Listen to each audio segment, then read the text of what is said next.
Hi, and welcome to FrazlCast. Climb aboard the Gnome Train. Woo! Chugga, chugga, chugga, chugga, woo! Please make sure to keep your limbs and experimental instruments inside the train at all times. And now, on with the show.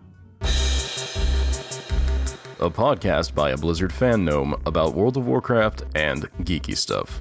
I promise you, they do talk about the World of Warcraft. They just go off the rails sometimes. Well, I'm Frazley, and I am joined by Jettafae. Hi, everybody. It's so cool to have you. I remember we were chatting in the All Things Azeroth chat where we started our friendship, and now it's cool to finally talk with you here. Yeah, it's great to be here, honestly. It's been a bit of an honor. Oh, it's an honor to have you on here, because I love getting to know lives. Yep, so do I. That's usually why if anybody's willing to, share it, I'll hear it.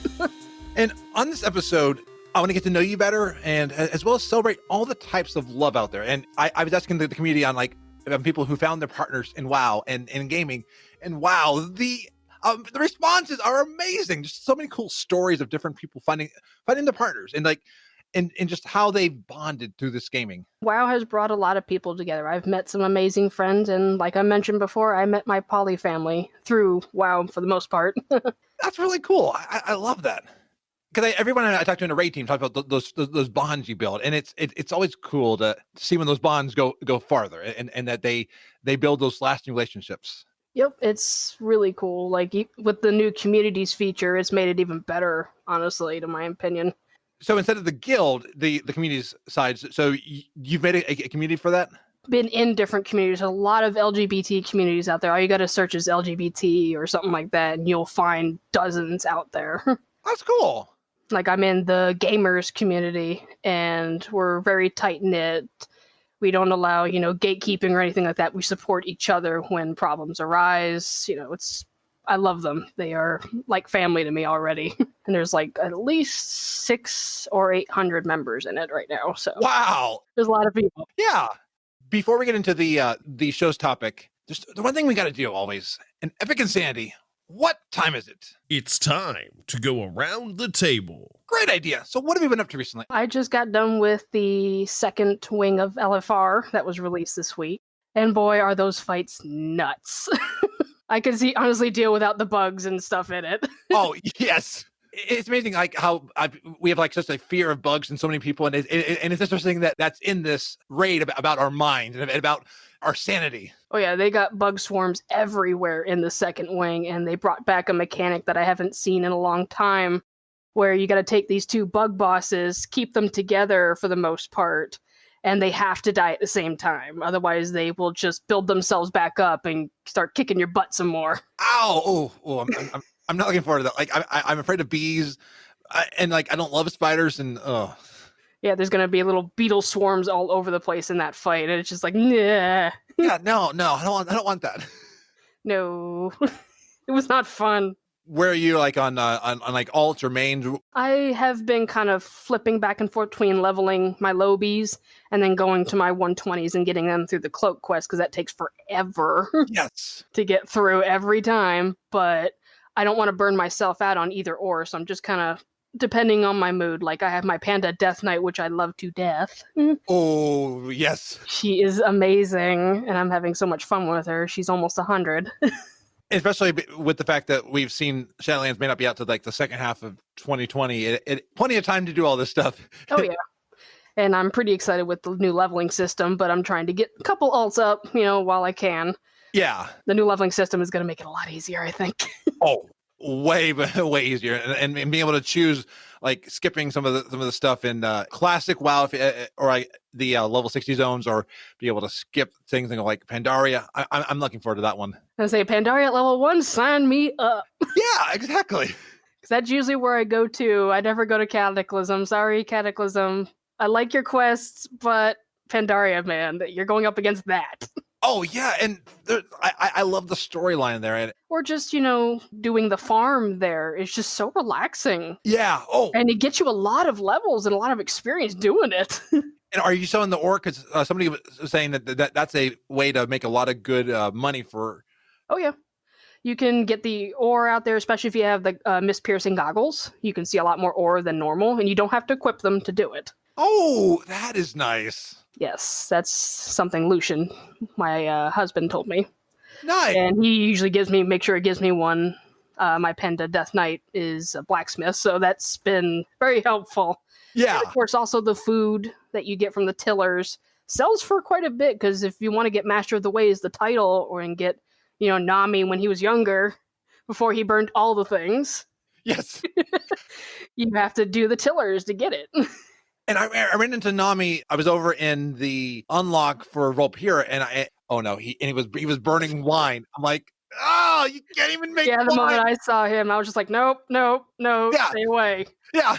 Don't burn down this orchard, please. I was hoping I can make him be the one just to kind of do nothing, but he of course had to make him be the recipe. I'm like, well, at least he's still setting things on fire like he should.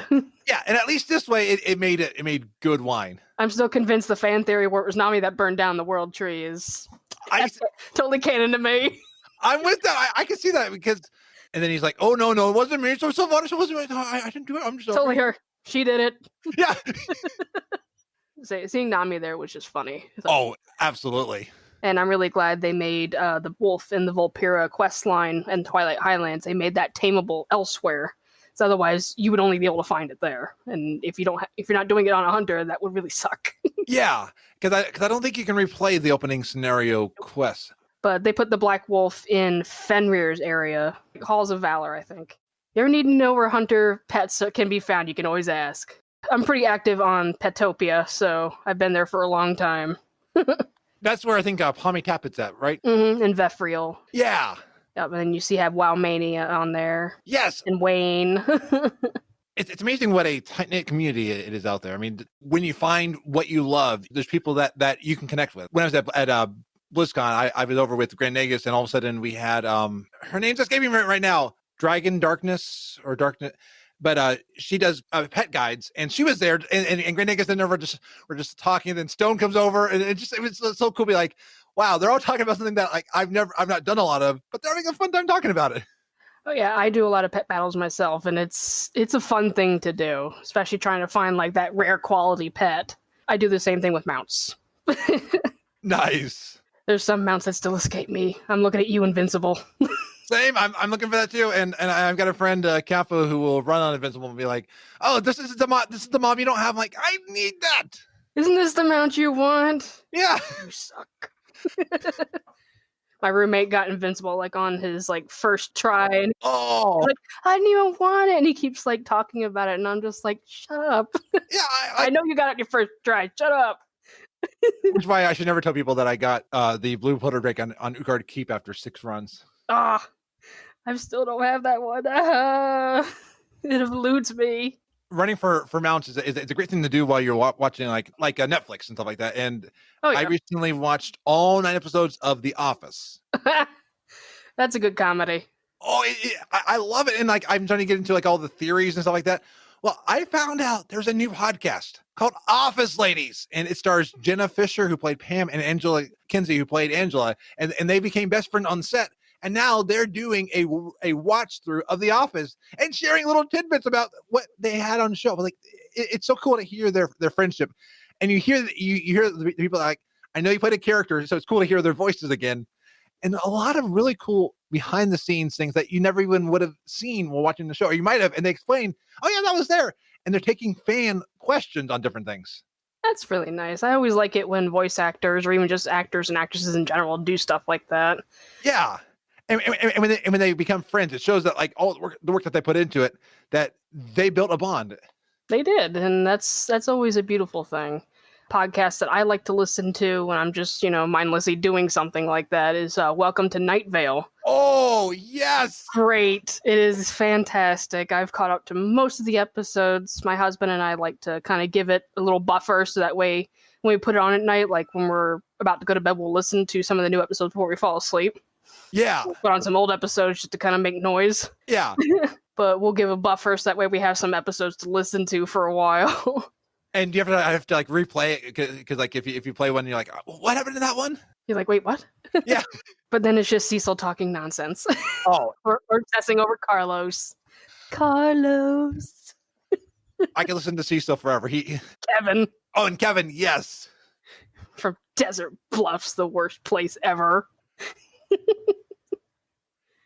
And if anybody hasn't heard, Welcome to Night Vale, it is basically Lovecraft meets every conspiracy ever being true. Yes.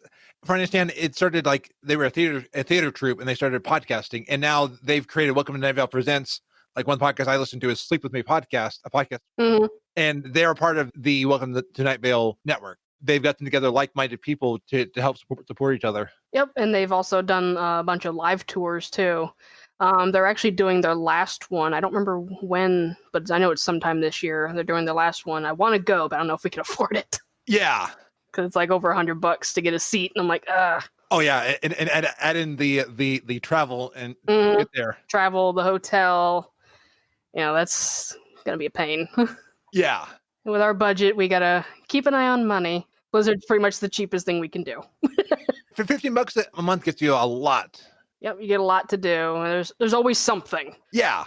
So with that, how did you get into gaming? My older brothers, when we were growing up, we had the original Nintendo system and the Game Boy. Ooh. I'm an old school, old time gamer, believe it or not. I think the first game I ever played was Super Mario World, the original, and Super Mario World 3. Nice. And the first game I ever beat was Super Mario Land 2, with the Mario having the bunny ears on the Game Boy. Is that the one with Princess Peach? No, Princess Peach wasn't actually in it. That's one of the few games she's not. It's just Mario going after Wario. I think it's called Legend of the Six Coins. You got to go to these different worlds and grab the coins to unlock the castle and then go kick Wario's butt. I'm thinking of Super Mario Brothers 2. That's what I was thinking. Yeah, of. that one. That one does have Princess Peach playable. I played that with my mom. We would take turns. Like if we died, we'd give the other a chance to play because it didn't actually have multiplayer on it. Yeah. So that's how we would do it. It's just our little thing. So, been into gaming for a long time. And on the Game Boy, I take it the original Game Boy. Old school. Nice. Which game did you play on that one? Q*bert was one of them. Super Mario Land 2. The Legend of the Six Coins. I think that was mostly it what my mom had. Tetris, Donkey Kong, all of those. Tetris, to me, I've got a fondness for because while I was being born, my sisters were playing Tetris. So I feel like I've heard the music. Whenever I hear the music, You're like, huh? Yeah. It's my theme song. Yeah. All about putting your life together. And so Exactly. You're building a Bobby. Yeah. So how did you get into Blizzard and World of Warcraft after you got into gaming? My best friend back in Florida actually got me into it because one of her friends was into it, and we started on Blackwater Raiders, the guild there. The guild didn't last very long, but it was still fun, and I actually got really into it from there on. And Jettafae's original name was Jetfire because I was into Transformers Cybertron, the series at the time. Oh! Jetfire was my favorite aside from Optimus, so I was like, okay, Jetfire. Yeah. Please tell me that you now have a fire mage with that name. I do not. Oh. Unfortunately, no. And also Jetfire was taken on Moonguard, so. Oh, okay, so yeah. It's one of the reasons for Jettafae's name change, and also I wanted to get something more elfy for roleplay purposes. Jetfire doesn't exactly strike you as night elf. No. I could see that being maybe like a goblin name. Yeah, but not night elf. A goblin or even a gnome. Yeah. I think could work with that. But otherwise, not so much. And it's cool they mentioned Blackwater Raiders because Torloff, that was their first server too. It's a nice server. It's just kind of dead on the roleplay side. It's, low population kind of thing. But it was still a very nice server being there. And then you moved from there to Moonguard. I went from there to Sisters of Elune first. And I went Horde side. I actually changed Jettafae to a Druid Tauren. Oh! For a while, because I was like, I want to try Horde side. It was during Wrath. See if maybe, something came about with that. So I was in a guild for a while there. Then we moved to Moonguard, and I went back to Alliance, because Jettafae just didn't feel right. Being a Tauren. I liked the Tauren. She was a black Tauren, so I liked her, but it just wasn't her. That'd be like, changing Frazley to a goblin. You just kind of look at it like, nah. Yeah, something that just doesn't add up, right? Cool, but nah. Yeah, not quite there. Yeah, so back to Alliance. I play both sides still, but Alliance is where I started. That's where I'll always be. I'm with you. I think it has some of the coolest cities, and I feel comfortable playing the Alliance. When I play Horde, it just also I don't get lost as much in Stormwind as I do in Orgrimmar. Same. Orgrimmar, I'm like, where is this place again? And don't even get me started on Undercity. I always get lost there. Oh, me too. I'm like, I thought it was over here. Why do I have to go in a circle? Why can't I just cut across? Yeah. I always feel like I'm going to get a debuff if I walk into the Yeah, and the green ooze. yeah, I'm like, I can't walk in there. There, I think the abominations are gonna like hook me in the pants or something. Yes. What is your play style? Like RP, PvP, rating? Definitely a casual role player. I do a little bit of PvP, but it's not my main thing. I've done ever since they've introduced the world PvP thing, the turn on and off. I've been doing that a lot, especially because the bonuses on Alliance are great. Because everybody on Horde's in PvP, so there's not as much Alliance. And Blizzard's still doing the thing. Hey, we need you to be on PvP. They give you more incentive because, like, I think on Moonguard, the highest I've ever seen it was about 30% extra experience for Alliance, and I'm like, okay. I'll take that on my ults. I don't care if I get ganked or two. It's all right. I should try that on a few ults. I mean, I'm just always afraid of if I do that, I'm going to have this like I guess I had memories back in Vanilla. vanilla of getting ganked. I'm like, ugh. That always does suck, and occasionally you will have that 120 that's going to be a butthead about it. I've, especially like in Darkshore, I've had 120 Horde go camp there for some ungodly reason do that. I'm not saying only Horde do that. Alliance have their own problems with that too. Yeah. But just for me playing Alliance characters a lot, always Darkshore gets hit with a couple of Hordes that want to camp, and they're always 120s, and it's like, all right, and then the Alliance get their mains out and get, chase them off. That's always fun. Like even like in PvE, I was over in Outland and somebody killed the mob that I needed, and also and the Alliance they log out of their alts, log in with their mains, and the person just is taken away. Like, yes, victory. Like, thank you. Yeah. That's what, like, I'll tell Lucian if there's somebody bothering me. He's like, all right, getting on my rogue. Nice. It's like, I'm going to sap them and mess with them, make them not want to be here. So what would you say is the best thing that's happened to you since you started gaming? Honestly, meeting, aside from my poly family, meeting all the wonderful people in WoW. I've made so many friends. Some have come and gone, some have stayed, but just the community overall has been the greatest thing to me. Yeah, I would definitely agree with that. Like ever since jumping deep into the community, I have met people that I now consider some of my best friends. Like I had a place where I don't know who my best friends are. I had friendships that were drifting away in real life. Mm-hmm. And I say the online community is so accepting. Everybody's trying to learn who they are, and we're all just like, hey, let's connect on a deep level that I don't see a lot of other places. It's like we're all nerds here. You know, yourself, we're fine. And of course, you're going to find, the trolls and the people that are just going to be bad apples. You're going to find them no matter what game you play, no matter where you go, either real life or in WoW or anywhere else. But you just got to learn to sift through that, and you will find the gemstones. Absolutely. Like I don't always pug because of that, but then I will find plenty of people who are like, hey, do you want to run a thing? So I find sometimes I'm not at a loss to run if our times sync up. If I focus on the people that are positive and the people that I get along with, it can be so easy to have the trolls cloud my memory of the people like that. Very easy. Especially like if you read trade chat for 2 minutes. Oh, I turn that off because it's like, I have it on just in case I actually find people willing to actually trade and something good. But occasionally I just got to go, okay, I'm not going to look at this because they're just talking politics or trolling each other or doing something stupid. And then I've never understood, like, everyone's always like, hey, I want to be a bigger jerk. Hey, we'll be bigger jerks. Yeah, look. And like, who's going to be the biggest jerk hour? Yeah, and I'm like, It's like, you pay for a sub to do this. Why? Yeah, do something like I have something a little more worthwhile for my $15. I mean, podcast, make art, do something. Just don't just sit in trade chat being a jerk. I mean, if they get off on it, then whatever. That is true. They're paying their sub. They can do what they want as far as I'm concerned. I have my ignore list. Oh, and have you found the add-on global ignore list that you can cycle through? Because I find after 30 days, I don't have the same people that I have to ignore again. Yeah, it will do that sometimes, but yeah. Sometimes I'll just ignore people at least temporarily. If you're on perma ignore by me, that means you really messed up. I was in a PvP raid and somebody was being a jerk and saying words of like, I don't want to see you. I find out that for the rest of the raid, people were responding to this person like, oh, that's the person I'm going to ignore when we started the engines. You're like, oh, you're only hearing like one half of the conversation, so you're like, oh, okay, just ignore him, guys. Just don't feed the troll. Yeah, don't feed the troll. Don't feed the troll. But the communities also has helped a lot. The gamers community has been great, especially with people that are questioning, their LGBT identities and, trying out different labels, see which one fits right for them. Yeah. And they'll ask advice saying, look, what do you think? And usually I just tell them it's only the answer for that. We can give you advice on what we may perceive, but it's up to you to pick which one suits you, or just don't pick a label at all. Yeah. And that's what I love about the community too, is it's so willing to let people question who they are and not tell people, oh, well, you can't believe that way or you can't do that thing. And people can come forward so openly. And I love that. Mm-hmm. And the hunter communities have been amazing over the years.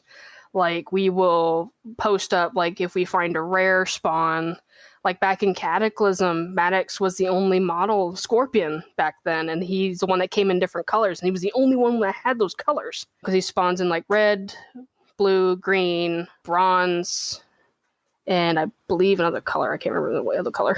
Hunters would get together and figure out, okay, who wants what color, and whichever one he spawns in, we make sure to tell them, hey, this spawn is up. That's cool.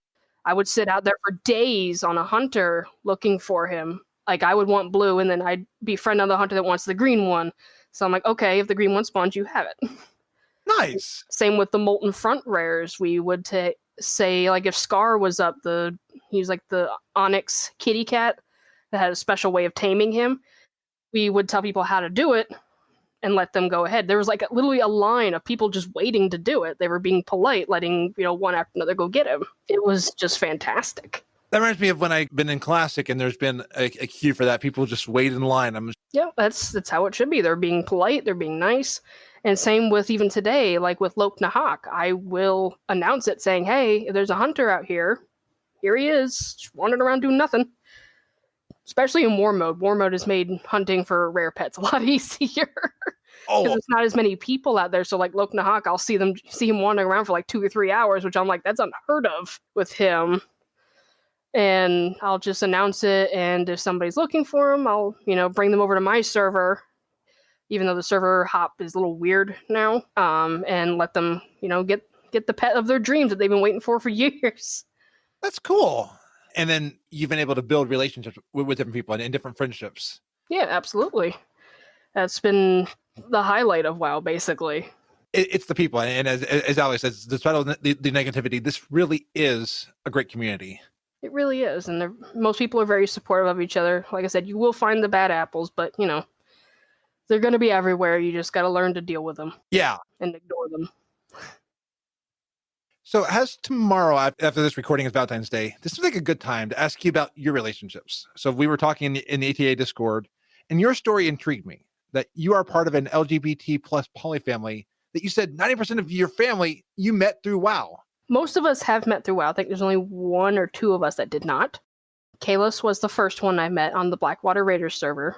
I was looking for roleplay. I wanted a male Draenei to roleplay romantically with my elf. And I saw him randomly in the Gadgets and bank and started doing /dance towards him. And he danced back, and I joined the guild he was in, and we talked more. I found out his dad was dying due to brain cancer. Oh. Because he told me in confidence about that. And I was worried he might do something drastic, because losing your father is heavy. He was very close to his father.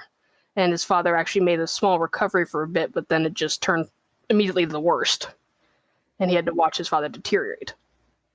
So I gave him my phone number. I'm like, look, if you need somebody to talk to, doesn't matter what time of day, you call me. And we started talking that way. He even called me drunk during his father's Irish wake. Wow. So at 2:00 in the morning, I got a call with him being drunk, and he's very silly when he's drunk. So things just sort of went from there. And during a raid, if you guys remember back in Raz, Sarth, 10-man, 3 Drake, getting the Black Drake to be a guaranteed drop, he won it. And that was a Drake I was after as well. He used the Black Drake to propose to me in front of the guild. Wow! Mm-hmm. And I remember I was just stunned. I was in tears. I was stunned. I was like, are you serious? Are you serious right now? And he's like, yes, I'm serious. And I'm like, oh my God. Wow! I moved away from my family in October 2011. We did visits in between then. with each other. He came to my house first to show my parents that he's not like an online predator. Yeah. He even brought like his associate's degree in criminal justice to show that I'm legit. Yeah, don't worry about me. I've studied criminal, so I'm not a criminal. I'm not. I'm good. I swear I am who I say I am. And I moved from Florida to Virginia, which is quite a distance. I never moved away from home before, so it was a lot. We got legally married December 11th, 2015. Nice. Congratulations. We didn't have a big ceremony because we couldn't afford it. Things are expensive. But you know what? That's fine. If I'm going to have a ceremony, I want all my poly family to be with me. Absolutely. So Lucian was the next I met. We met in Krasarang Wilds in Pandaria when I was on the Moonguard server. I was having trouble with a rare spawn mantid named Toric Ethis. He's the one that just kind of wanders around over there, and he has little whirlwinds around him when you attack. Oh, hopefully I've not killed him for 100. I'm sorry. No, he's a mantid. You can't tame those. Oh, okay. They'd be kind of mad at you if you tried. Always feel bad if I see a rare. I'm like, I hope this is not a rare that a hunter's trying to get. Hey, if the rare drops loot, it's free game. If it drops the tier, then you're a butthead. Just look at it that way. But I was asking for help in general chat because I was leveling my druid at the time, Jettafae. And he came over and helped me kick the mantid in the face. We added each other and we found out we roleplayed on the same an adult roleplay website. And we talked more there and in game, roleplayed with each other, talked a lot in Mumble and later Discord once that became a thing. And just one thing led to another. We talked about polyamory with Kalis. And it was agreed upon. Lucian just became part of our lives. He proposed to me sometime with a heartfelt letter. Unfortunately, it got lost with computer crashes, but... And he moved all the way from California to live here in Virginia with us. Wow. 4 days on a bus. Wow. So that was a lot. Yeah. For Allie, my girlfriend, Des, my trans boyfriend, and Anna, my girlfriend, I met them through Lucian, specifically, who met them through WoW. He met Des through Allie, and they're longtime friends of his. We talked, on and off. Allie and I especially hit it off because we were both hunter enthusiasts. So, just lots in common. Both played games like Stardew Valley. We played, WoW. After about a year or so, Lucian asked if they could be part of the poly group. Kalis and I were more than happy to bring them in. That's cool. It's fun that all of you have something to bond around, and you have an interest. Mm-hmm. Ash and Tara are the ones that weren't from WoW in particular. Ash, I met through a Tumblr roleplay blog I had for Undertale. She is a fellow gamer. She wants to play WoW, but her PC is just, a brick potato. So, even the lowest settings, she can't do it. She can barely play Stardew as it is. But we still play Stardew with her. Tara is Kalis's former ex-girlfriend from high school. They didn't part ways on bad terms. It was just she was moving away and, high school. Yeah. Stuff happens. She came back into his life pretty recently, and they still had feelings for each other. Kalis was upfront about it to me immediately, saying, this is who she is, and told me about their past. So I was like, okay. He asked if she could be part of the group with her husband, and I'm like, yeah, that's fine with me, and everybody agreed upon that. So a lot of communication. Absolutely. Communication is key for any relationship. Oh, absolutely. The relationships I've seen, you have to communicate. Even with just friends, you have to communicate. Otherwise, misunderstanding can happen. And it always does. Yeah. And misunderstandings are like some of the challenges. And what would you say are some of the challenges in your relationship? Well, Lucian and Kalis overheard this one when I was reading them out loud to them. Lucian says bed space. Oh, yeah, I could really see that. Because we have a king mattress, and with 3 big people in the house, and me that likes to sprawl on the bed, I need my sprawling space. We have to manage who gets the bed at what time. Is it a California king or just a king? I think it's just a regular king. I could be wrong, but I think that's just a regular king. We're hoping to get a bigger one eventually, or get like a queen to mesh against it. Yeah. Because I've heard that, I'm trying to remember if the California king's longer or wider. I think the California king is wider, and there's another step above that. I can't remember. It's called a family bed, and it's taller and wider. Okay. which we're hoping to maybe either afford that or just get like a queen to push against the king we have. But generally during the week, Kalis gets top priority because he has to be up at 2 a.m. He works at UPS, so he's the one helping sort your packages and stuff. He's a supervisor, but he does help with the belts and all that, especially during peak season. I always think about UPS drivers and FedEx drivers at that time. I'm thinking like all the work they have to go through so we can get our packages on time. Christmas is absolute nuts. I only see him maybe twice a day during Christmas time because of the fact he's up at 11 p.m. that same day he got home from work. To go back to work again. He's not home till noon. Wow. He's a zombie during that time. But Lucian and I generally go to bed after Teddy gets up. Sometimes we'll stay up a little bit and talk to him before he goes to work. Just depends on how tired we are.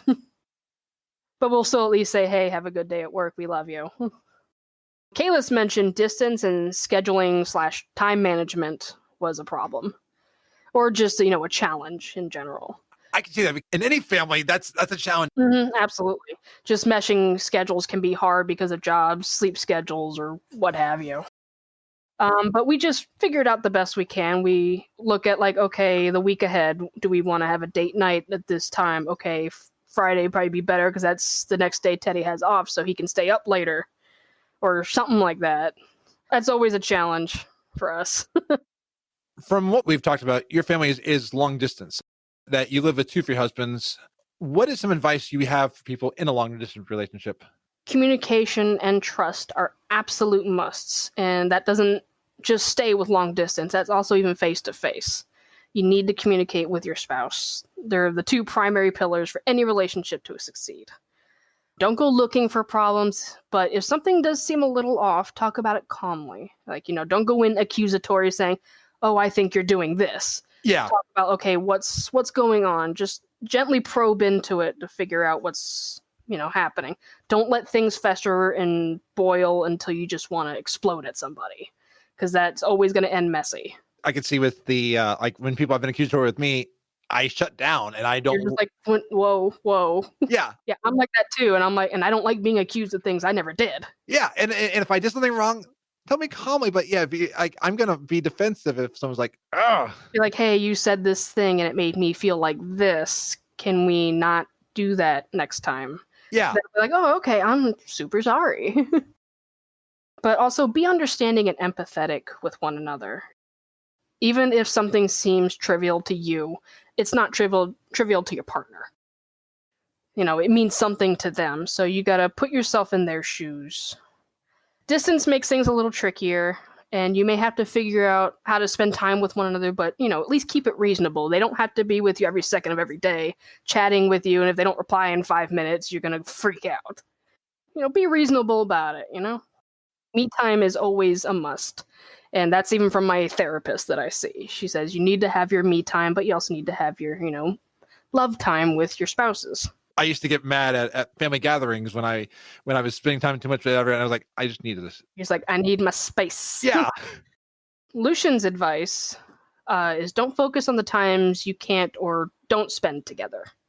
Because he's had a relationship with an ex-boyfriend of his, dragging him down about every minute they couldn't spend together online, and it completely destroyed the relationship. Because one day Lucian was just like, you know what, that's it, I'm done. No one wants to be reminded of the time you're apart. Enjoy the present, enjoy the now. Yeah. Enjoy the times you do spend together. Enjoy the memory in WoW where you ran that dungeon and kicked its butt, and you got a cool mount out of it. Lucian says it ended a 10-year relationship. Wow. That's how easy it can be just to sever it. And that's honestly something you want to avoid. Yeah. Somebody will eventually break and be like, that's it. That's too toxic for me. Because their mental state is just as important as yours. It's a give and take. So it has to be equal in that department. So what would you say has been the best thing that's happened to you since you joined your family? To be perfectly honest, it's having the support group. And that's something even my therapist has said is extremely important, especially for those suffering with depression, anxiety, even PTSD like myself. Within the past few years, I've had to take down the wall I've built around myself and faced demons of the past that I've pushed away and just said, it's not worth dealing with right now. More, my mom is suffering more than me. I need to help her, not worry about my needs. And I was having some very, very bad thoughts, including self-harm kind of thoughts. But with therapy and my poly family, I'm much better off. They've, talked me out of it.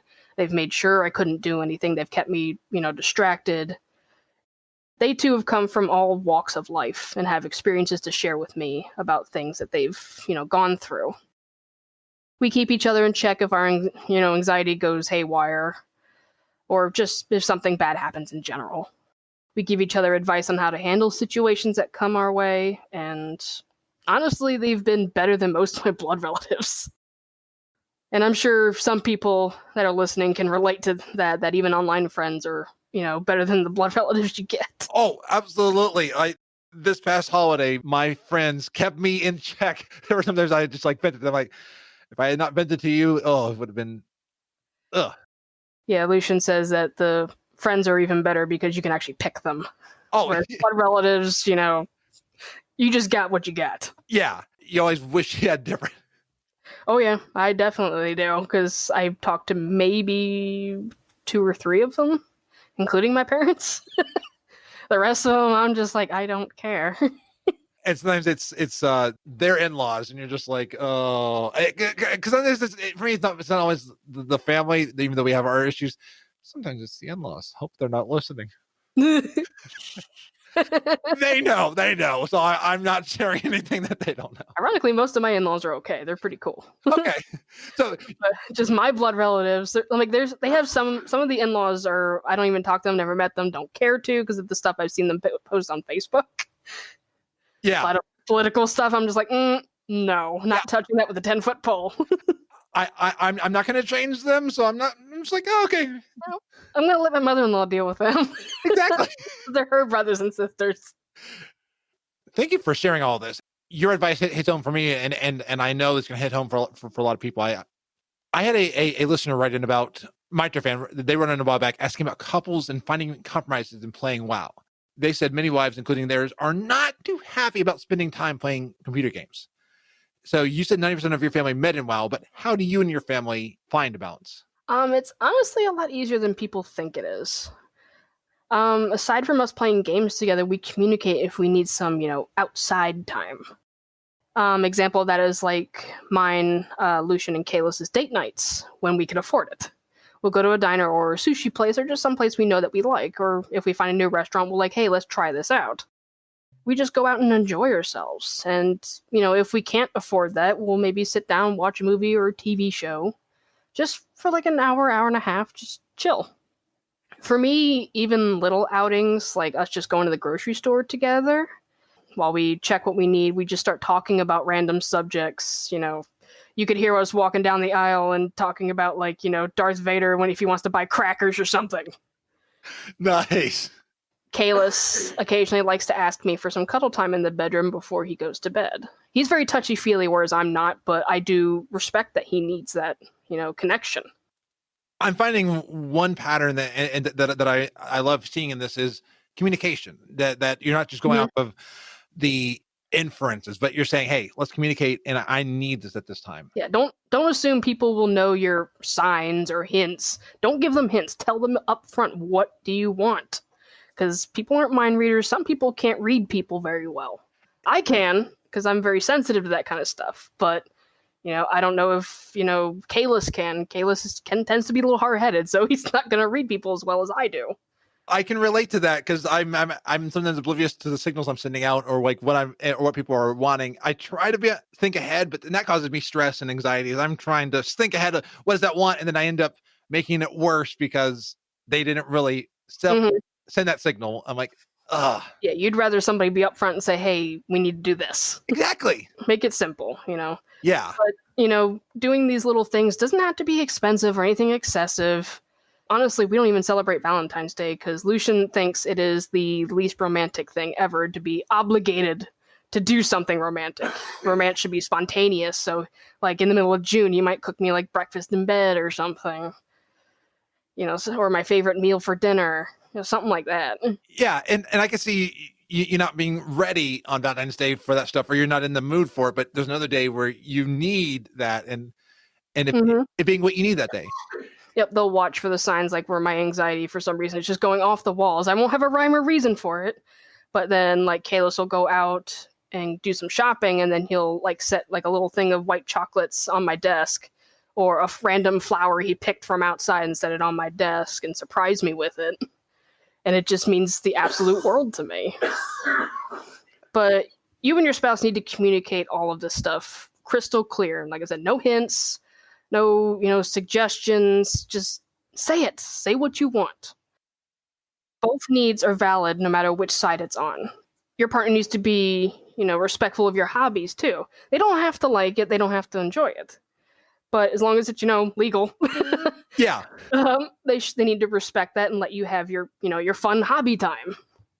While you need to respect that they need, some cuddle time or whatever they say they need.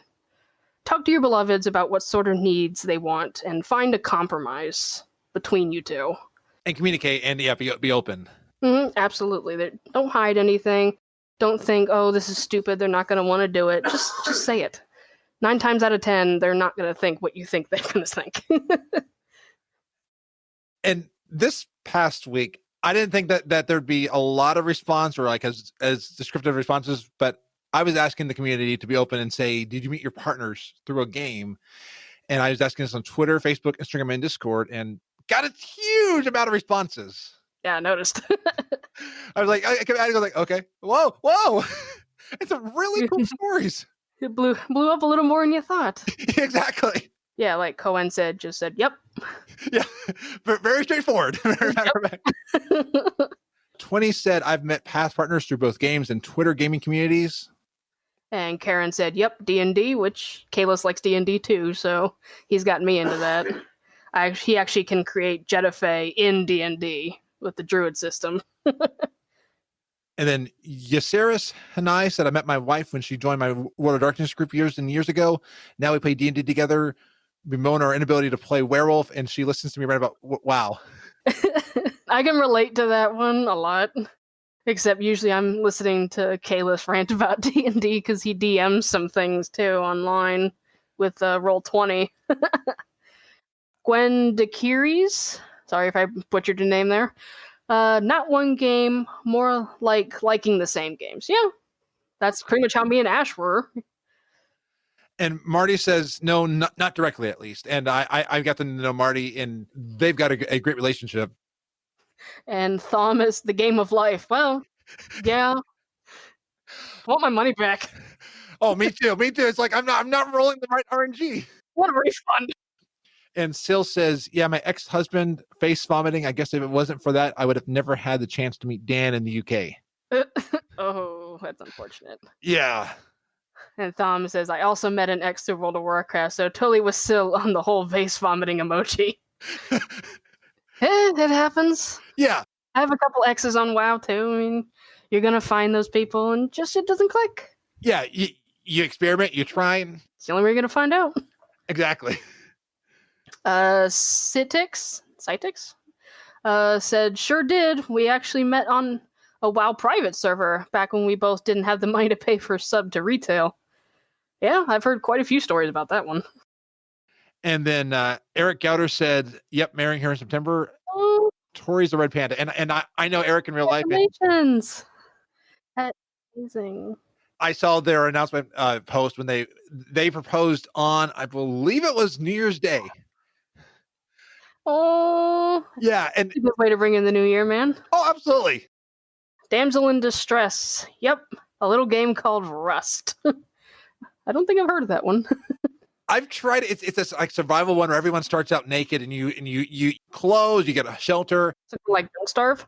Yeah, kind of like that. And then there are other players on there who so it's not as much other mobs and like one that like they'll create like communities that like there'll be bandits that roam around. Oh. And then Amanda's gnome name said, I met my now wife at BlizzCon 2015 at the Hilton Bar. I can't believe that they could actually hear it over all of the DJ. And it said, best BlizzCon ever. I bet. That'd be a BlizzCon to remember. Oh, yes. One day I'll go. It is so worth it. I was blown away to be able to go Like live. my dream to go, but it's just so expensive. Oh yeah. One day, I'll make it happen. Kayafin says, yes, and Frazley sang with him Monday night. Knight and I are another beautiful Blizzard story.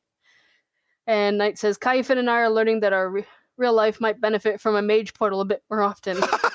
And Zazu says, that would seriously be helpful with these long-distance relationships, lol. Oh, that would be. And yeah. I saw Kaifin and Knight together at BlizzCon, and I didn't realize that they were going together and all that. And it's so cool now seeing them interact. So I learned from tonight that two of my friends are together. I was like, oh, that's cool. That's always the best. Yeah, and you're able to celebrate in their excitement and their joy. You're just as excited as they are. Oh, absolutely.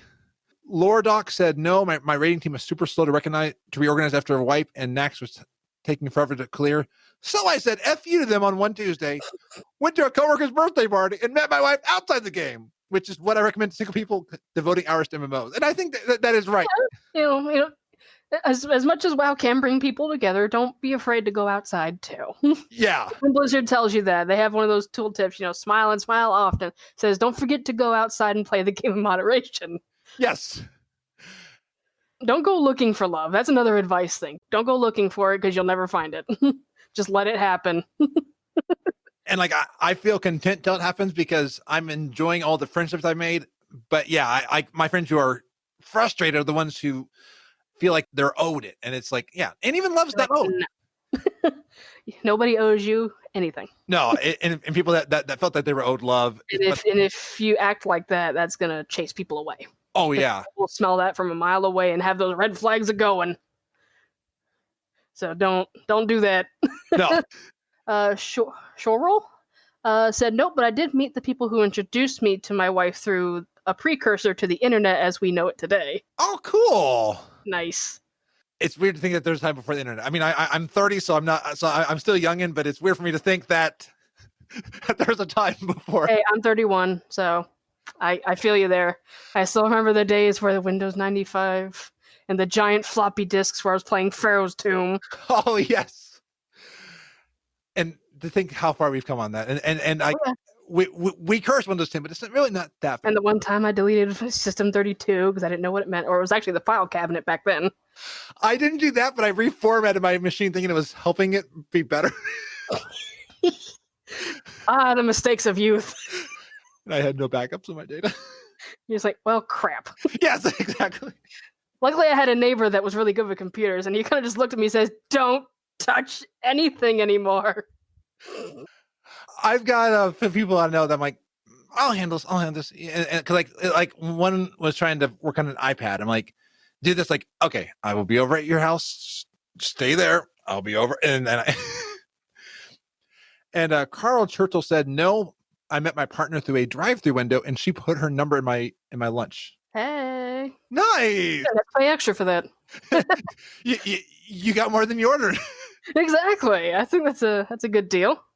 Bartholomew said, yup, they posted a picture of Barf and Silverbolt at the MDIs at BlizzCon.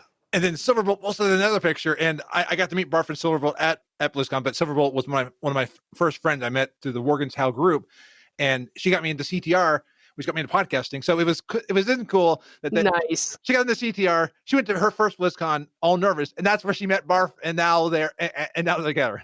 That is amazing. And every time I see the word Silverbolt, I'm thinking of Beast Wars. Oh, I could see she's into a lot of tech and all that. I could see her finding that name from there easily. Yeah. And Miss said, still looking cough. I think there's a lot of colds going around and stuff like that. And the coronavirus going around, man. Exactly. You'll say alley? That's not my alley. It's a different one. No, but we shared early on that we both played WoW, among other games, and it helped us connect early, which allowed us to feel less nervous. It helps when you're both geeky nerds. Yes, it does. Oh, absolutely. A lot of awkwardness just goes right out the window. You can be awkward together. Like, I always thought, like, the person I meet, am I okay with them not being a geek? I'm like, no, they've got to be a geek. They've got to like what I like, because otherwise... It's like rule number one. And then those meddling Atherosian, I don't know if it's all of them or just one, but they said, nope, but we didn't get to see each other often after we graduated, so I paid for her to play WoW. So her and our friend and his girlfriend and I all did dungeons out all night. After 9 years together, she is still interested in WoW, but not an avid player. And they're going to be 25 and 26 this year. Nice. That's good how it worked out like that. Yeah. Let's see. The Chaotic Good Girl. Brandon and I started following each other on Twitter because of our shared love of gaming and anime. The rest is history. And Zasu says, I didn't know you two also. Same as me. Josh with a heart exclamation point. And so soulmates found each other, although one in Canada, one in South Africa. Just for now, though. That's quite a distance. Wow. Yeah. But hey, if you guys communicate and do whatever I was telling you, you can make it work. Yes. And what's cool is Brandon actually did the opening intro music for FrazlCast. So it's I've got to know Brandon over the years, and Kate had a good girl through that. This next one you're gonna have to explain to me a bit. Yes. Okay. So Frazley, me, I met a stalker through FrazlCast and ... Podcasting and streaming, people can get to know you more than you know them. And I had a stalker at one point, so. Oh dear. Yeah, I'm like, I don't see the thing. Restraining order. Yeah. So yeah, that's the dangerous side of stuff. Careful what you put out there. Exactly. But even then, a lot of stuff's public domain anyway. Oh yeah, I've got a friend who now this friend's not a stalker, but they found out where I live. That's public domain. Exactly. All I can do is just Google you, and it'll be up there. Yeah. I won't. I promise. And if you do, at least send me like candies or chocolate or something. Like, send me something good if you're gonna do it. Exactly. See, Steel Socks says, technically we met through MySpace. Oh, that's one I haven't heard in a while. Yeah. It was via Talking About a Game. That counts, right? 13 years and 2 kids later. I'd say that counts. Oh, that definitely. That's a level up. MySpace. Wow, I haven't heard that one in forever. I used to role play on their Transformers. Role playing through that in like different sites. I at one point ran a Harry Potter Hogwarts site that it never got big, but I had people that like signed up for houses, and then I was the headmaster and stuff like that. That's awesome. I'm Hufflepuff. I'm still Gryffindor, even though I got sorted into Ravenclaw, but then I cheated. Sorting Hat don't know nothing. And I cheated the Sorting Hat. Of course he did. So maybe I'm a Slytherin, actually. Maybe. And Stillraz says, my wife and I met through EverQuest, so my 5-year investment in that game garnered me the rest of my life with the most wonderful person I know. Aww. EverQuest, that's an old one too. Yeah. Do they still even update that? I think they do, and I think I just saw they have another expansion coming out. Well, Blizzard has kept to one thing. As long as one person at least still plays the game, they're going to keep doing it. Exactly. They said the same thing about WoW. Everybody says, oh, WoW's dying. No, it's not. No. The only thing that's going to kill WoW is WoW itself. And hopefully that doesn't happen. I don't think it will anytime soon. No. It's in the Guinness Book of World Records for a reason. Yeah, and I think I heard he had, like, someone look up a stat, had 4 million players. I'm like, that's still a lot. That is a lot of people. And they did the impossible. They broke like over 1 million, I think, on day 1, according to Lucian. Wow. They didn't anticipate, more than like 400 or 500 people. That's why the servers all like died the first day.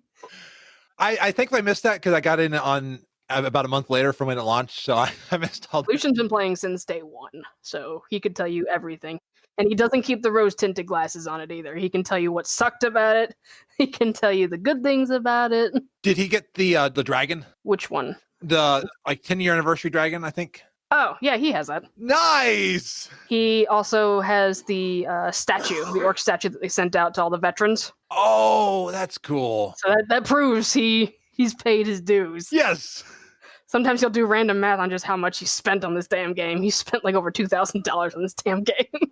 Yeah, I there's a way to look in the BattleNet history, and I'm like, I don't even want to look. Just he's like, I don't want to know how much I spent on this damn game. Yeah, between subs, expansions, cash shop, services. No, I'm just gonna. Nope.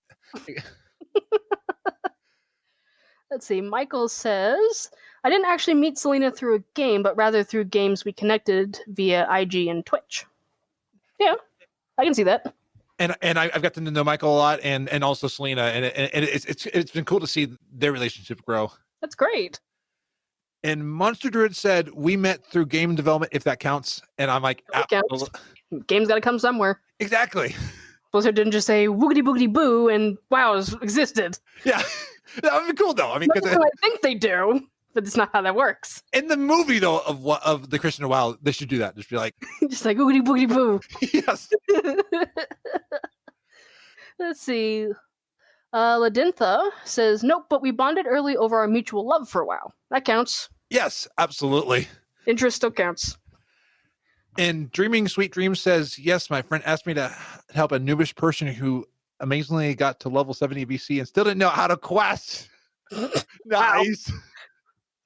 And I helped and he grew on me. He finally learned WoW and we got married. Nice. Aww. All because you helped a noob. Exactly. See, any noob. Help your fellow nooblets. Because we were all there once, so. I was definitely there once. Yep. I still think I'm there. I still remember the Fell Reaver chasing me all over Hellfire Citadel. Oh. Anywhere I went, it didn't matter because I was playing Feral Druid, even though people told me not to. That thing followed me everywhere I turned. And I'm like, go away! I don't like you like that. It signaled in on you. It was like, yeah. A friend. Oh, there's the kitty. Pet the kitty. I want to pet him. Let's see. Chiako Mori says, yes, we met through WoW and we play many games together. When we met in person for the first time, his airport sign was a WoW achievement. That's amazing. In the Twitter thread for this question, they posted a picture of that WoW achievement. It was so cool. That is awesome. That is very creative. And that's one way you'll be able to know who the hell you're looking for. Exactly. Look for the nerd holding the achievement sign. Yes. I saw one, I think it was a couple or at least a family, but they all dressed up as dinosaurs. Like the person walking through was a dinosaur and the family was dinosaurs. That's awesome. And Lillian says, hell yes, I did. I met my girlfriend via WoW. That's awesome. Yeah. Let's see. Lady Emma says, yes, I met my partner in WoW. My friend was bugging me to start a tune on his server, so I made a Worgen. Problem is my computer kept crashing, and that sucks. Lucian had a driver that was just dying, and he couldn't play on except the lowest setting. So trust me, I know how that is.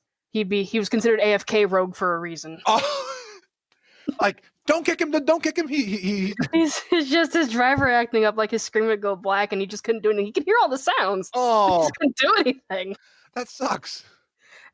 Hey, it hurt even more when Bligatron was giving him the broken driver. Oh.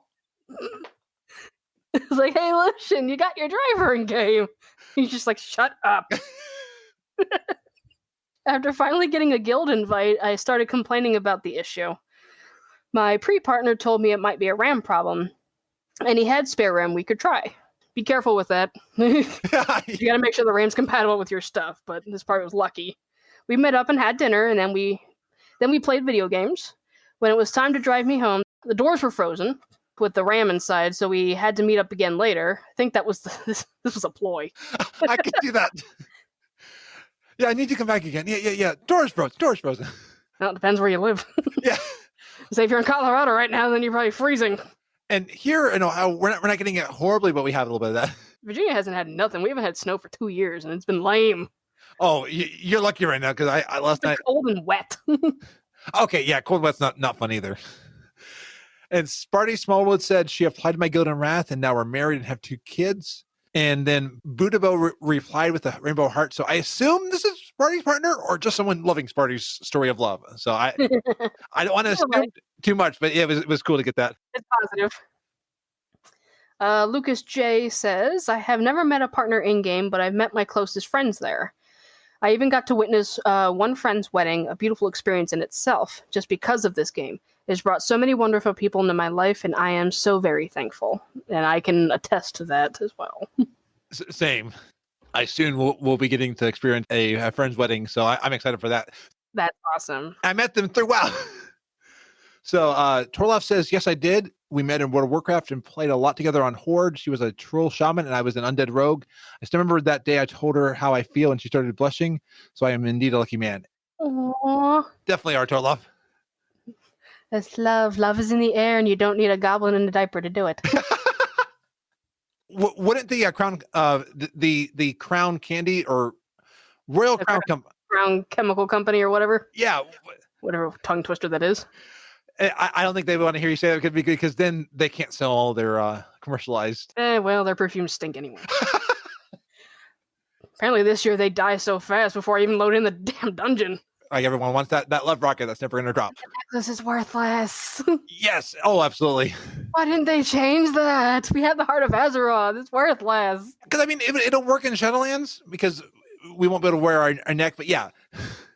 Like, I think they're going to keep the Heart of Azeroth for Shadowlands. At least that's what I heard last on the tree branch here. Only in Azeroth. Now, I don't know if that means that we'll get like a second slot when we're in Shadowlands. Who knows? That's the mystery.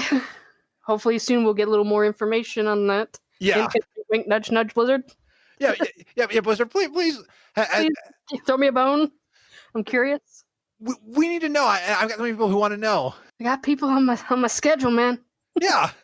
Let's see. Zasu says at Eigen series. I probably butchered that. Sorry. Came to visit me in SA. And we did a road trip of which one of the highlights was ziplining out to the highest bungee bridge in the world before we did a 216, I think, meter or mile jump. I think it's a meter. I hope it's meter because it was mile. Be like, yeah. I'll be like, nope. Yeah. Yeah, that's nuts. We plan on me joining him in Canada. So for everyone still looking for their soulmate, miracles do happen. And yes, they do. Again, don't go looking for it. You will not find it. Yeah, it has to come off as really desperate, and it'll just push people away. Because as I've always seen, it has to be a friendship, and you have to be like best friends. Yep, that's usually how it happens.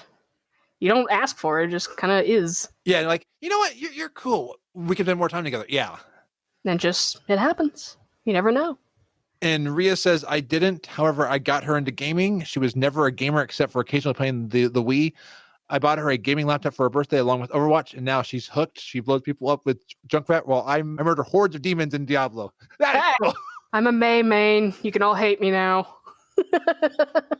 I don't play much Overwatch because I'm bad at first-person shooter. I am too. I actually got motion sick in first-person shooters, but Kalis and Lucian helped me with that. They actually suggested ginger pills. Oh, yes. I was on a trip where someone was getting motion sick. That was the first time I've ever seen somebody take ginger, and it helped that person.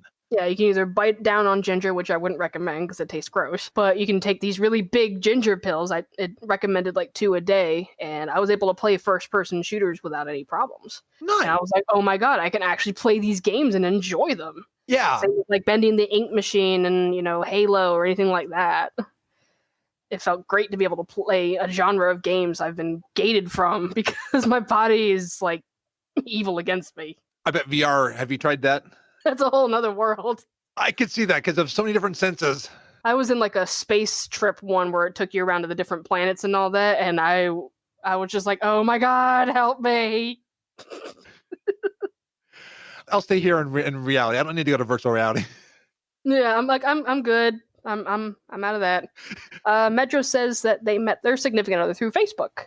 Nice. And they were saying in chat that they're tamer geek, not as excited by geeky nerdy stuff as I am, but like superhero movies and comics, just not on the level that as long as they like it a little, you're good.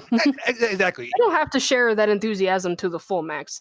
The fact that they're trying, to be interested in the stuff you are is more than enough. Yeah. But like, there's even like movies that, Lucian likes that I don't, but I'll let him talk about it with me and I'll share my thoughts on what, he tells me about it. Sometimes I'll even just, suck it up and sit through the movie just to give him someone to talk to about it.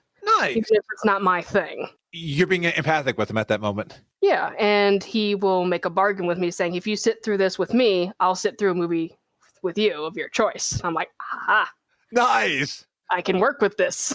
My brother-in-law, before his stroke, did not like romantic movies and like chick flicks, but ever since then he likes it. So it's helpful because my sister loves chick flicks. So it's been a benefit that they've been able to spend more time together. Yeah, absolutely. He's actually got me into Adam Ruins Everything. Oh, Great show. You should totally watch it. I gotta add that to my list. He is fantastic. He will ruin everything for you. He pretty much gives you all the facts of the stuff that, they don't teach you in school. Nice. About like the whole going green thing. There is an episode that's pretty heavy. It talks about death, just to warn you. That's in the first season. So it's heavy. If you can handle it, go ahead and watch it. But it pretty much brings the reality of death and how like funerals are scams and stuff. Well, I want to thank you for joining me on FrazlCast. Where can we find you on the interwebs? Everywhere. I have Twitter, Tumblr, DeviantArt, Pillowfort, Twitch. All is under Jettafae. The only one that's different is my fur affinity, which is Kanagosa. I will give a little quick warning. I do have some adult content on there, so minors beware on that. Probably not a good idea for you to follow for that, but if you're an adult, go for it. And thank you again for coming on here, sharing about your relationships, and just I had a great time. The time flew by. The time really did flow by. I was looking at the time. I was like, oh gosh, yeah, already. Activating customized orchestrated transporter.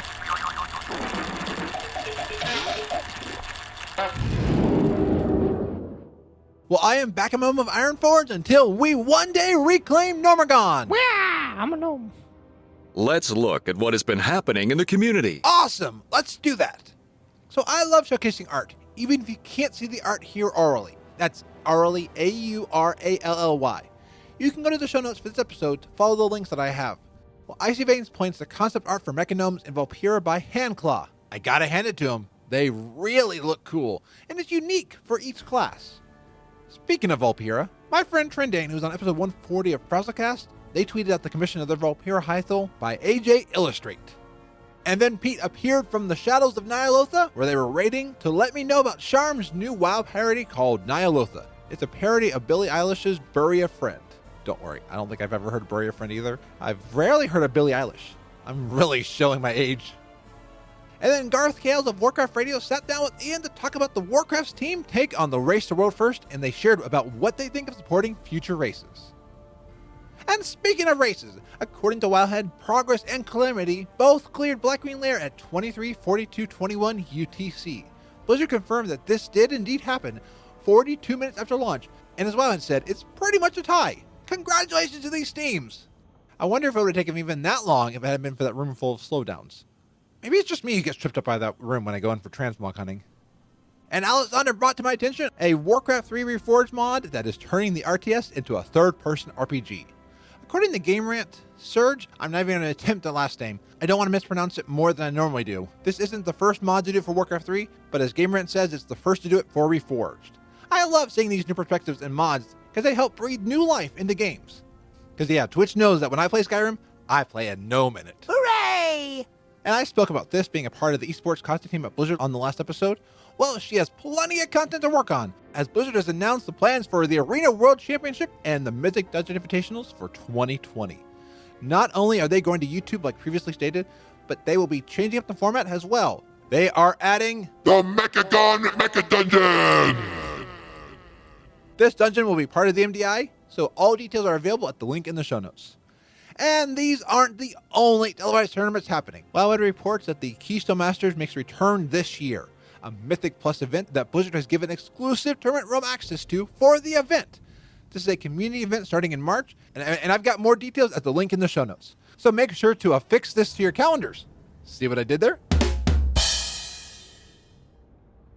This has been another awesome episode of FrazlCast. Take it away, Frazzlepants. Thank you, Scruffy. So a shout out to Spaz, who asked me if I knew what Cake by the Ocean is, after I talked about it on 145 with Berserker. I know, Spaz, it's cake that has a sandy flavor, though I don't love sand, as sand is coarse, rough, and irritating, and it gets everywhere. Oh, and Spaz watches Leon Lush. Yes! Someone else who knows how awesome this channel is. It's one of my favorite reaction channels. And if you love Leon Lush, also check out Lush Life, where Leon and his wife watch some of the videos. Mrs. Lush has some amazing takes on memes. Baz is someone I love to stream with. I've made Fridays and Saturdays a dedicated part of my weekly streaming schedule, as it's fun to play with Spaz, even if I don't always know what I'm doing in games and end up dying a lot. Spaz thankfully doesn't mind that I've died like 500 times in Terraria. I'm getting better, I promise. Sometimes my deaths are due to game mechanics. Sometimes my deaths are due to being distracted, like when people redeem the new FrazlDazzle channel points reward of having me eat some spicy Bean Boozled jelly beans. And these things aren't messing around. I had a Carolina Reaper. Oh, yeah, that was painful. And each week, in addition to thanking those who have responded to me throughout the week about the show, I also love to thank those who have given back to this show financially. Thank you to my Twitch subs out there. Thank you to Burkhart, Capo, Crunk, Harlow, Jendon, Lucas of Cardiac Valley Podcast, Michael the Genome Project, Odykins, Pandagosa, Pete of Project Phoenix Productions, Razarus, Rig of Charactercraft Podcast, Tellenroyd, Thorn Lagging Balls, Valicia, and Zorts the Goblin. And thank you to Capo, Carenzi, and the Scruffy Druid for the bits this week.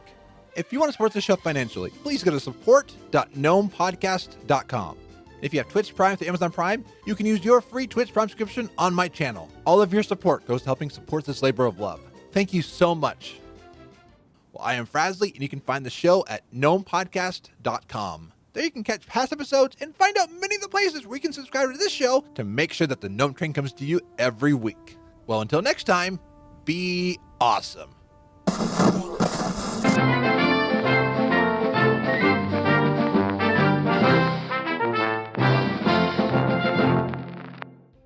This report is brought to you by Cheez-Its. When it's crunch time and you aren't sure what to get your bae, remember that Cheez-Its sells new heart-shaped boxes full of goodness for that person who melts your heart with happiness. Just hope that they don't also fill you with the feeling that happens when you eat too much cheese. Speaking of cheese, welcome to the Fraz Report, a short broadcast by me, the awesome gnome, about the World of Warcraft. What is love? What's love got to do with it? Well, love is in the air. Can you smell it? No, not that smell. That was a burrito I ate. No. This is love. This is romantic love. Love that I'm still looking for. Oh, Addie was my love. All my life had been a series of doors in my face, and then suddenly I bumped into you. I mean, it's crazy we finished each other's quests, thanks to the share quest functionality of the quest log. But alas, love is truly an open door, as you are no longer in my life. You decided to pursue your career as Hemmet Nesingwary, and you helped many adventuring hunters during the fight against the Legion. But alas, it's that time of the year again when people adorn their lovely dresses and their dinner suits. The Crown Chemical Company sells an array of love-themed items. People can buy things like picnic baskets, boxes of chocolate, candles, roses, love boats, and so much more. Last year, we saw the addition of Petalfeet's lovely Hearthstone. So many items to buy with love tokens, and the ever-elusive search for the big love rocket, which we still aren't 100% sure even exists. People saw it when they were in the Battle for Azeroth beta, as you can see every mount in the game, but how many people ever have seen it in-game? Though it is pretty garish, so I wouldn't blame someone for not wanting to write it. I did hear of a conspiracy theory, though, that it could be a way to get us to run the dungeon so they can pickpocket us while we run it. Or one said maybe it's a way to get us sad when we don't get the mount that we buy chocolates from the Crown Chemical Company to take away our sorrows. There's also some sadness to be had by alts, as holiday mounts are only dropping for those 110 and above. Many alts who only get played for holidays are depleting their stored rested XP to get to 110, or their owners have given up on the pursuit of the rocket altogether. But alas, there is still a potential for love. Our sponsor for this report is the dating app Gnomer. You may have heard of them as the Gnome dating app that launched last year, or you might have overlooked the news. They launched but had a small database. They now have expanded to all the races of Azeroth, and even to the planets around Azeroth. If a Titan or Old God were to sign up, they'd try to match them up. So I signed up, and you can find me with my nickname of FrazzleDazzle. Let's see who my matches are. Ooh, what's this? Addie, you told me you weren't interested in pursuing any romantic relationships. Maybe this is my chance. I'll just send her a funny message. Something that'll make her facepalm, as she always seems to like my jokes. Hopefully she's not just humoring me. Sign up for Gnomer today to find your love this season. Visit FrazleyReport.com/Gnomer, GNOMR, to get your first month for only 50 copper, less than the price of a Buckstar coffee, and hopefully the warmth of love that lasts forever. And in this season of love, remember that love is the battlefield. Don't forget the tragic tale of Wandering Highmite, who was feeling lonely like many of us this time of the year, and went to Scholomance after a friend played a joke on them by saying that it was the school of romance. Show romance. Wendrin never returned home. I guess they got smitten by love. Well, I am Frazley, and until next time, be awesome! Addie hasn't responded to me yet. Maybe I should have gotten that Cheez-It box sent to her. Ah, phooey! FrazlCast is a fan podcast that covers Blizzard games. We are not affiliated with Blizzard Entertainment, Inc. Views expressed by the hosts and guests are their own. Some of the art, music, and sound effects come from Blizzard Games, and they are owned by Blizzard Entertainment, Inc. No copyright infringement is intended. This show is for the community, and it contains contributions from the community. The Gnome Train Intro is by Allie of Dungeon Fables and All Things Azeroth. The opening music is by Brandon T. Blaylock. The Gnome Roar is by Jen of Morally Grey Podcast. And the Frazzlepants bumper at the end is by the Scruffy Druid of Loot Optional and Viral Voice Arts. This show is brought to you by Dragon Powered Studio. Find more at dragonpoweredstudio.com.